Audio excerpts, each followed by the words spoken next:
Hello बच्चों, कैसे हैं आप लोग। उम्मीद है आप लोग बहुत अच्छे होंगे, फिट और फाइन होंगे। तो बच्चों, कैसी चल रही है आपकी पढ़ाई। उम्मीद है आप लोग बहुत मेहनत से पढ़ रहे होंगे, बहुत ही अच्छे से पढ़ रहे होंगे। तो बच्चों, लास्ट क्लास में हम लोगों ने क्या शुरू किया है। तो लास्ट क्लास में हम लोगों ने शुरू कर लिया है class 10th mathematics chapter number 6, जो कि है ट्राइंगल मतलब त्रिभुज। और लास्ट क्लास का इंट्रोडक्शन पार्ट हम लोगों ने पढ़ लिया है। उम्मीद है आप लोगों को सब कुछ समझ में आ गया होगा और इस चैप्टर का बेसिक थीम जो कि हमें पढ़ना क्या है ये आपके दिमाग में बिल्कुल क्लियर होगा। बच्चों, आज के क्लास में हम लोग क्या पढ़ेंगे। तो आज के क्लास में मैं इसी सीरीज को आगे बढ़ाते हुए आज हम लोग कुछ एक्सरसाइज के क्वेश्चंस को सॉल्व करेंगे। तो क्या आप लोग रेडी हैं। चलिए स्टार्ट करते हैं आज के क्लास में और समझते हैं 6.1 के प्रश्नावली को। लेकिन उससे पहले हम लोग इंट्रोडक्शन के कुछ पार्ट को रिवाइज कर लेते हैं ताकि आपका भी रिवीजन हो जाए और हम लोग आगे वाले पार्ट को बहुत ही अच्छे से समझ सके। तो सबसे पहले यदि हम बात करें कि कल का क्लास का मेन थीम क्या था, इसे हम लोग तेजी से समझ लेते हैं। तो इस पार्ट में हमको सबसे पहले यह समझना है कि सर्वांगसम क्या होता है और समरूप क्या होता है। सर्वांगसमता और समरूपता में क्या डिफरेंस है। सर्वांगसमता आपने क्लास 9th में पढ़ा हुआ है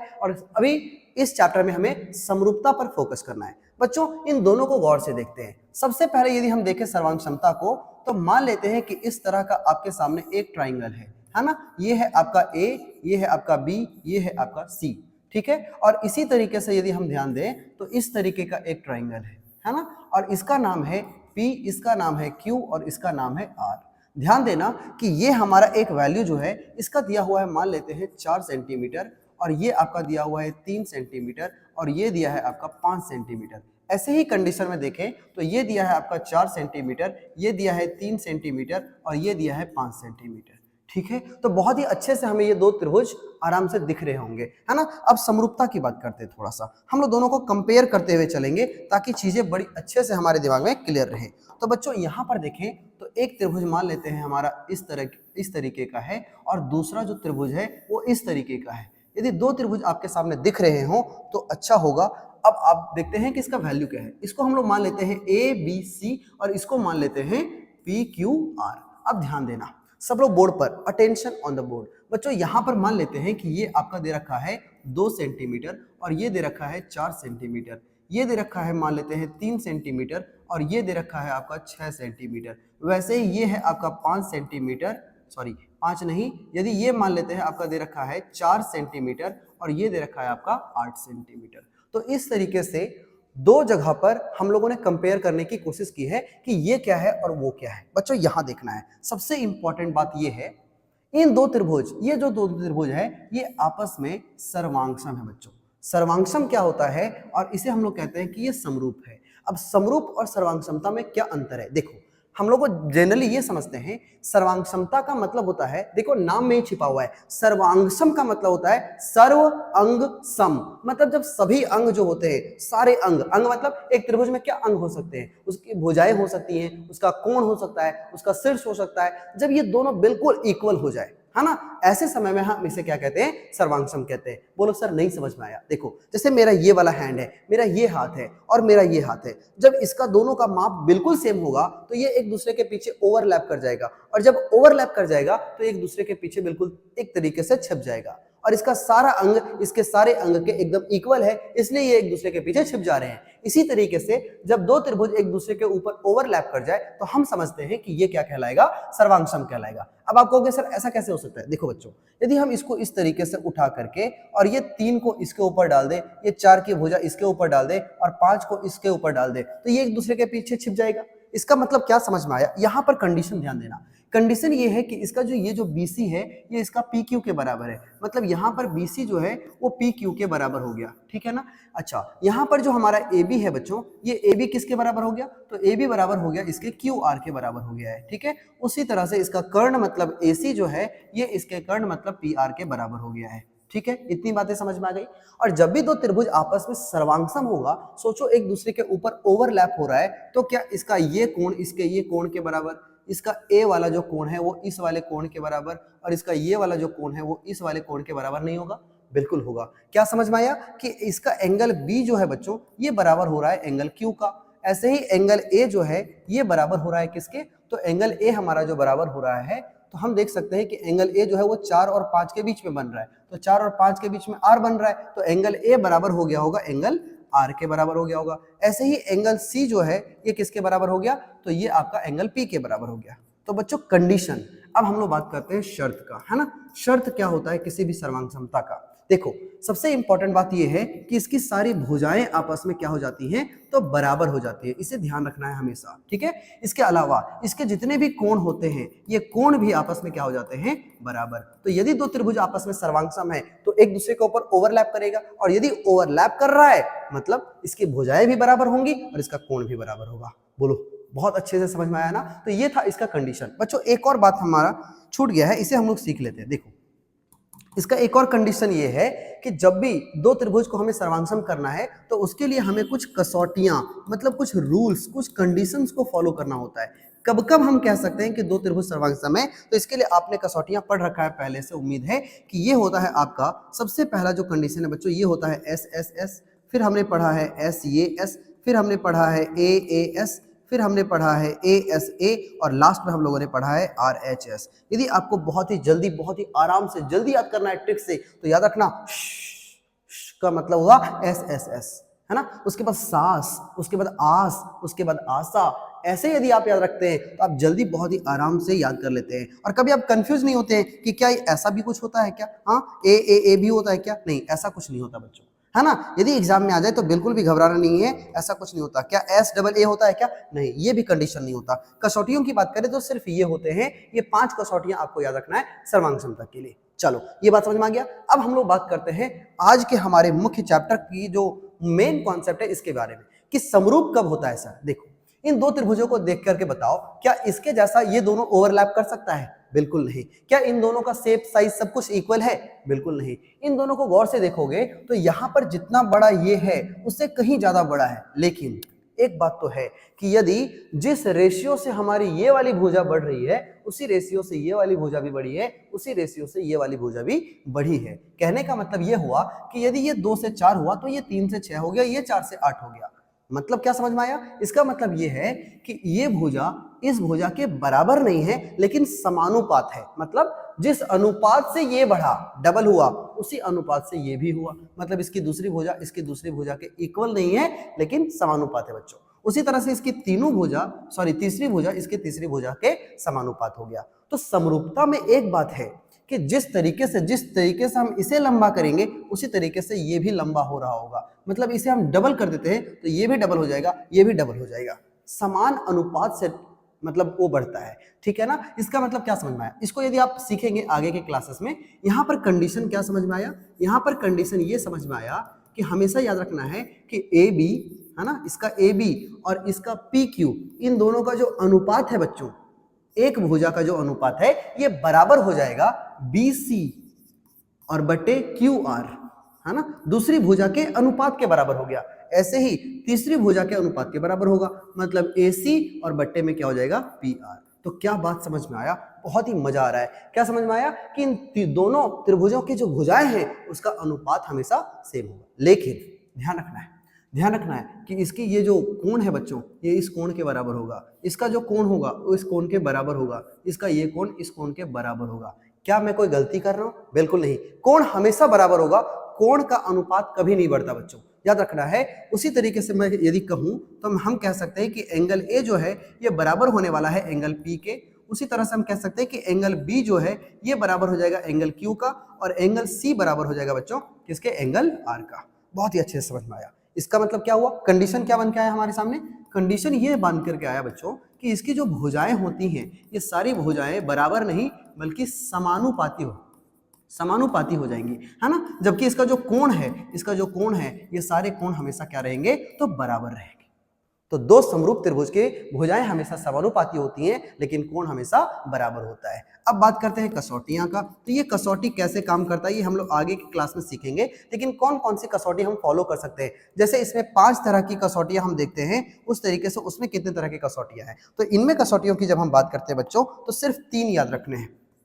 एक है SSS, ठीक है। उसी तरह से एक याद रखना है SAA और SAS, है ना। और थर्ड वाला जो याद रखना है वो है AAA। तो इस तरीके से सिर्फ और सिर्फ 3 कसौटियां हैं जिनके आधार पे हम किसी भी दो त्रिभुज को क्या कह सकते हैं कि वो आपस में समरूप है। ठीक है, तो समझ में आ गया है कॉन्सेप्ट। ये हमारा लास्ट क्लास था और उम्मीद है आज हमने एक एक करके पार्ट्स पुर्जा को खोलते हुए एकदम पोस्टमार्टम करके मैंने आपको सिखा दिया है कि आखिर क्या डिफरेंस होता है समरूपता में और सर्वांग क्षमता में। ठीक है बच्चों, समझ में आ गया है। तो आपको विशेष फोकस करना है इस बार समरूपता में, क्योंकि यही हमारा क्लास का आज मेन उद्देश्य है। तो आइए स्टार्ट करते हैं और हमारे सामने आ चुका है एक्सरसाइज का फर्स्ट नंबर क्वेश्चन। तो फर्स्ट क्वेश्चन क्या है, इसे गौर से पढ़े और सॉल्व करने की कोशिश करते हैं। कोष्टक में दिए हुए सभी सही शब्दों का प्रयोग करते हुए रिक्त स्थानों को भरिए। ठीक है, तो फर्स्ट क्वेश्चन है बच्चों, सभी वृत्त, जितने भी वृत्त होते हैं ये सारे क्या होते हैं, सर्वांगसम होते हैं या समरूप होते हैं। तो मान लो कि एक ऐसा है और एक ऐसा है, ये भी वृत्त है ये भी वृत्त है, तो सभी वृत्त को क्या हम सर्वांगसम कहेंगे। सर्वांगसम का मतलब याद रखना सभी अंग सम। क्या इसके सभी अंग इसके सभी अंग के बराबर लग रहा है, बिल्कुल नहीं, लेकिन हम इसे समरूप कह सकते हैं कि इसका रूप और इसका रूप एक जैसा है। मजा आ गया है ना। तो इस तरीके से याद रखना है। पहला क्वेश्चन हमने बहुत आराम से बना लिया है और उम्मीद है आपको समझ में भी आ गया होगा। सेकंड क्वेश्चन ट्राई करते हैं। सेकंड क्वेश्चन क्या है बच्चों, बताओ सेकंड क्वेश्चन क्या है। तो सेकंड क्वेश्चन कहता है कि सभी वर्ग, जितने भी वर्ग हैं वो क्या होगा, वो भी समरूप होगा या सर्वांगसम होगा। तो एक वर्ग हमारा ऐसा है और इसी अनुपात से बढ़ाते हुए हमने एक बड़ा सा वर्ग तैयार कर दिया है। तो ये दोनों आपस में क्या होंगे बच्चों, तो ये आपस में समरूप होंगे। इसका मतलब ये भी हो जाएगा समरूप। नेक्स्ट क्वेश्चन, सभी, ये बहुत इंपॉर्टेंट है, इसे वीवीआई कर लो। क्वेश्चन में एग्जाम में कई बार आ चुका है। तो ये क्या कहने की कोशिश कर रहा है, ये कहने की कोशिश कर रहा है कि सभी कौन सा त्रिभुज जो है वो हमेशा समरूप हो सकता है। तो बच्चों अब हम आपको क्या कर सकते हैं, इसका एग्जाम्पल दिखाते हैं, आप खुद जवाब दे सकते हैं। देखो, यदि हम समबाहु बनाते हैं तो चाहे हम समबाहु ऐसा बनाए, समबाहु का मतलब होता है जिसकी तीनों भुजाएं बराबर, ठीक है ना। ऐसे ही मान लो कि हम एक इतना बड़ा समबाहु बना दें जिसमें तीनों भुजा आपस में बराबर है, एक इतना बड़ा समबाहु बना दें जिसकी तीनों भुजा आपस में क्या हो, बराबर। ठीक है, अब समद्विबाहु किसको बोलते हैं, जिसकी दो भुजा बराबर होती है उसे हम लोग समद्विबाहु कहते हैं। तो बच्चों यदि हम ऐसे बना दें और ऐसे बना दें और ऐसे बना दें तो आप कहोगे सर इसकी दो भुजा बराबर दिख रही है, तो ये समद्विबाहु। इसका दूसरा फिगर बना दो, तो इसका दूसरा फिगर मान लो कि हम आपके सामने कुछ ऐसा बना देते हैं बच्चों, इस तरीके का, है ना, जहां पर हमें नजर आता है कि ये और ये आपस में बराबर है। तो क्या ये दोनों को आप समरूप कह सकते हैं। क्या इसका रूप बिल्कुल एक जैसा नजर आया, बिल्कुल नहीं, लेकिन समबाहु आप जितना बार भी बनाओगे वो सारा हमेशा समरूप ही होगा बच्चों। इसका रूप हमेशा क्या होगा, तो एक जैसा होगा। इसीलिए याद रखना है कि हमेशा एक समबाहु त्रिभुज जो होगा वो हमेशा समरूप हो जाएगा, लेकिन एक जो समद्विबाहु त्रिभुज है, हो सकता है यदि मैं ऐसा ही एक छोटा सा समद्विबाहु बना दूं तो आप कहेंगे कि सर ये दोनों समरूप हैं, लेकिन बच्चों ये भी तो समद्विबाहु है। इस केस में यहाँ 90 बन रहा है बट यहाँ नहीं बन रहा, इसका मतलब ये दोनों समरूप नहीं है। तो हर केस में समद्विबाहु समरूप नहीं हो सकता, लेकिन समबाहु हर केस में क्या हो सकता है, तो समरूप हो सकता है। उम्मीद है आपको ये लैंग्वेज वाले छोटे छोटे क्वेश्चंस ये भी आपको बहुत अच्छे से समझ आ रहे हो, जिस पर विशेष बच्चे ध्यान नहीं देते, इस पर भी आपको बहुत ध्यान देना है ना, क्योंकि आप पढ़ रहे हैं गुरुकुल साथी से, जहां पे कॉन्सेप्ट्स बहुत ही अच्छे से दिए जाते हैं। नेक्स्ट क्वेश्चन की बात करते हैं। तो बच्चों अब हमारे सामने क्वेश्चन नंबर 4, क्वेश्चन नंबर 4 पर ध्यान देंगे। कहता है भुजाओं की समान संख्या वाले, भुजाओं की समान संख्या वाले दो बहुभुज समरूप होते हैं। ये कब समरूप हो सकते हैं, यदि उनके संगत कोण क्या हो। बताओ, मैंने बताया है जब भी समरूप हो, जब भी समरूपता होती है, जब भी समरूपता होती है तो संगत कोण जो होते हैं बच्चों ये बराबर होते हैं, लेकिन जो भुजाएं होती हैं ये समानुपात होता है। कितना बढ़िया बात है। इसका मतलब उनके संगत कोण जो है वो हमेशा क्या होंगे, तो ये ऑलवेज याद रखना है कि ये बराबर होंगे, लेकिन उनकी संगत भुजाएं जो होंगी बच्चों ये क्या होगा, ये हमेशा याद रखना है कि ये समानुपात होगा। तो बताओ बच्चा पार्टी समझ में आया कि नहीं। तो ये था आपका एक्सरसाइज नंबर 6.1 का वेरी फर्स्ट क्वेश्चन, जो कि हमने बहुत ही अच्छे से धुआं कर दिया है और उम्मीद है आपको भी समझ आ गया होगा। ठीक है, चले आगे बढ़े मस्ती में। चलो बच्चों नेक्स्ट क्वेश्चन पर ध्यान देंगे। नेक्स्ट क्वेश्चन कहता है यदि निम्नलिखित युग्मों में दो भिन्न भिन्न उदाहरण लीजिए। इन दोनों के आपको दो अलग अलग उदाहरण लिखने हैं। तो देखो हम कैसे कर सकते हैं इसको। देखिए क्वेश्चन है कि समरूप आकृतियां, ठीक है कोई बात नहीं, दो ऐसी आकृतियां लगा दो जो समरूप हों। तो ऐसे तो हमने कई सारे किए हुए हैं। एक लगा दो समबाहु त्रिभुज की एक ऐसी आकृति लगा दो, है ना, और लिख दो ABC, और ऐसा ही एक बड़ा साइज में बना लो, इसका एक अलग सा नाम दे दो कि ये है आपका PQR, और बता दो कि देखो भाई जैसे बात ये है कि हम इसको ले रखे हैं, ये है आपका 2 सेंटीमीटर, तो ये भी होगा 2 सेंटीमीटर और ये भी होगा 2 सेंटीमीटर। समान अनुपात में बढ़ाना है और इसे हमने 8 सेंटीमीटर कर दिया, ठीक 4 गुना कर दिया, तो ये भी 8 सेंटीमीटर बनेगा और ये भी 8 सेंटीमीटर बनेगा। इन दोनों को देख करके हम कह सकते हैं कि ये दोनों समरूप आकृतियां है बच्चों, है ना। तो यहाँ पे लिख भी देना है कि ट्राइंगल ABC जो है ये समरूप है ट्राइंगल PQR का, और मस्ती में इसे घेराबंदी कर दो और बता दो कि हमारा आंसर रेडी है। बोलो, मजा आ गया ना। अब बच्चों नेक्स्ट क्वेश्चन को देखते हैं।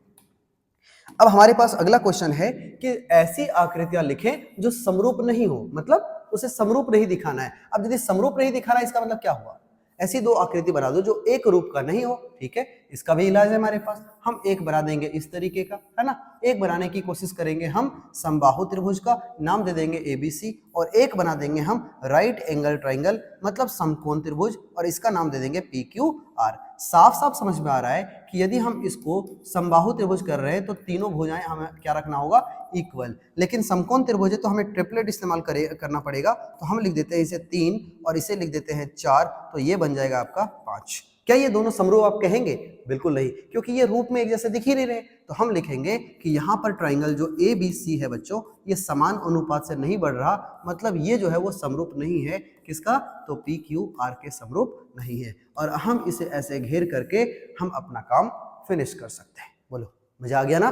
तो ये था आपका क्वेश्चन नंबर 2। बहुत ही आसान सा क्वेश्चन है, इसमें कोई दम नहीं है। नेक्स्ट क्वेश्चन बढ़ते हैं बच्चों। नेक्स्ट क्वेश्चन आपके सामने आ गया है, NCERT की है। बताइए कि निम्नलिखित चतुर्भुज में से ये दोनों चतुर्भुज समरूप हैं या नहीं है। तो देखो, अब आपके सामने आ गया है एक बहुत बड़ा प्रॉब्लम कि सर ये दोनों को हम कैसे बात करें कि ये समरूप हैं या नहीं। तो देखो, समरूपता को ध्यान में रखने के लिए 2 कंडीशन याद है आप लोग को, है ना। शर्त बहुत अच्छे से याद होने चाहिए ताकि आप अच्छे से समझ पाएं। सबसे पहली बात कि इनकी भुजाएं क्या होनी चाहिए बच्चों, इनकी भुजाएं होनी चाहिए समानुपात। क्या होनी चाहिए? समानुपात होनी चाहिए। और जो कोण होते हैं संगत कोण, ये हमेशा क्या होना चाहिए? बराबर होने चाहिए।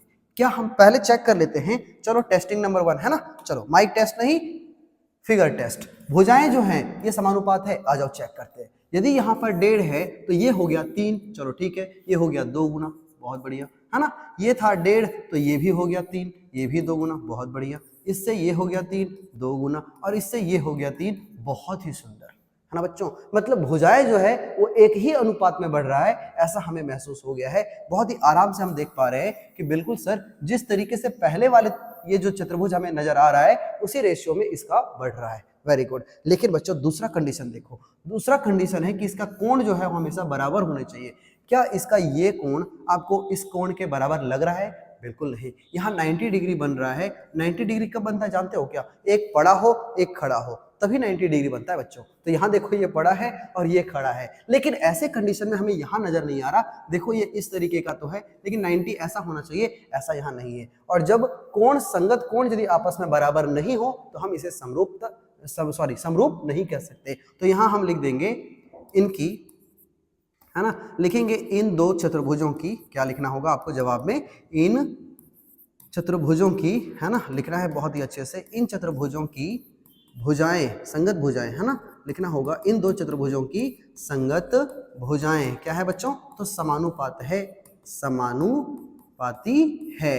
बट मतलब लेकिन हम लोग क्या देखते हैं कंडीशन में कि इनकी संगत कोण, इनके संगत कोण जो है, इनके संगत कोण ये क्या है? तो ये बराबर नहीं है, जो कि एक कंडीशन है बच्चों, बराबर नहीं है। और जब बराबर नहीं है तो हमें अतः में एक इंपॉर्टेंट बात लिखना होगा।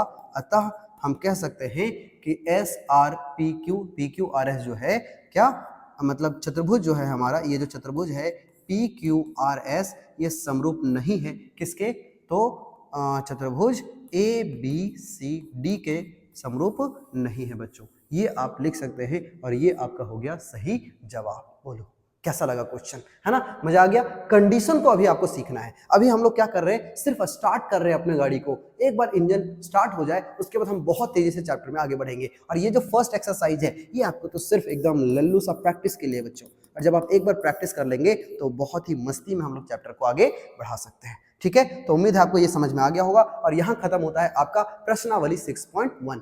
प्रश्नावली 6.1 के साथ साथ आज जो हम लोगों ने इंट्रोडक्शन पार्ट पढ़ा है ये आने वाले 6.2 के लिए रामबाण साबित होने वाला है। तो इसे बहुत ही अच्छे से अपने दिमाग में बिठा लो, कुछ क्वेश्चन को सॉल्व कर लो। जहां जहां पे आपके घर में आकृतियां नजर आ रही है, एक खिड़की को दूसरे खिड़की से कंपेयर करो, ये समरूप है या सर्वांगसम है। बच्चों इस तरह से करते हुए आप अपने मैथ्स को अपने आसपास में देख सकते हैं और यहां से शुरू होगा आपके लाइफ में मैथ्स का जादू, है ना बच्चों। चलिए, तो उम्मीद है आज के क्लास में आपको मजा आ गया होगा। आज के क्लास में आप बहुत सारे कॉन्सेप्ट्स को सीखे हो। सबसे इंपॉर्टेंट ये वाला कॉन्सेप्ट तो भूलना नहीं, कभी भी जीवन में नहीं भूलना, क्योंकि 6.2 इसी के ऊपर बेस्ड है। चलिए बच्चों, उम्मीद है आपको समझ में आ गया होगा। तो अब क्या करना है, तो अब यदि आपको आज के क्लास में मजा आ गया है तो चैनल को अभी सब्सक्राइब कर लो, लाइक कर दो और वीडियो को जल्दी से उनको शेयर कर दो जो आपके चाहने वाले हैं, आपके फ्रेंड्स हैं, आपके रिलेटिव्स हैं, जिसको भी जरूरत है उसको भेज दो। चलिए, मिलते हैं फिर से नेक्स्ट क्लास में इसी तरीके से एक नई फैंटास्टिक क्लास में। तब तक के लिए देखते रहिए, बने रहिए, जुड़े रहिए। Thank you very much.